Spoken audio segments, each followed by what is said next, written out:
அதான் எங்கள் பாஸ்டர் சொல்லும்போது சொல்லுவார், என்ன சொல்லுவார் அப்படின்னு சொன்னால், காய்கறி குழம்பையும் கறி குழம்பு மாதிரி வைக்கணும் சிஸ்டர் அப்படின்னுவார். காய்கறி குழம்ப எப்படி வைக்கணுமாமா? கறி குழம்பு மாதிரி வைக்கணும் சிஸ்டர் அப்படின்னு சொல்லுவார். ஆனால் சிலர் அப்படி வைப்பாங்க. உண்மைதான். நீங்கள் இந்த இப்போல்லாம் சிக்கன் தான் கிடச்சிடும் நமக்கு. ஆனால் நான் ஒரு காலத்தில் நினைப்பேன், நமக்கெல்லாம் சிக்கன் என்ன அப்படின்னு சொன்னால், அப்போ ரொம்ப வறுமையினுடைய உச்சகட்டம் இல்லை, சோயா பீன்ஸ் தான் நமக்கு சிக்கன். அது சிலருக்கு கிராமத்தில் இருக்கவங்களுக்கு தெரியும். சிக்கன் வாங்குறதுக்கு காசு இருக்காது, ஆனால் நமக்கு என்ன தான் சிக்கன். இந்த சோயா பீன்ஸை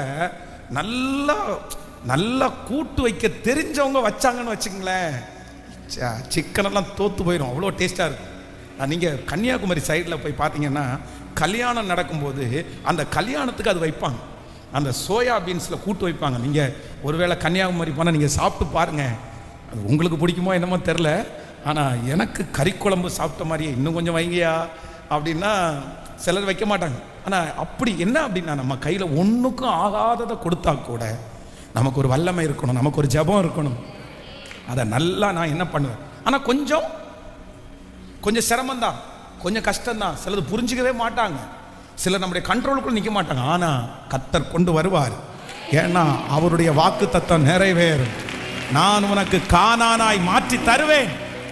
கர்த்தருடைய உடன்படிக்கை உங்க மேல இருக்குது. கர்த்தர் ஆணையிட்டு இருக்கிறாரு. ஹல்லேலூயா. இந்த 30வது நாள் ஜெபத்தில் கர்த்தருடைய வார்த்தையை நான் தீர்க்க தரிசனமாய் சொல்லுகிறேன். உங்க கையில ஆகாதுன்னு கொடுத்திருக்கிறாங்க.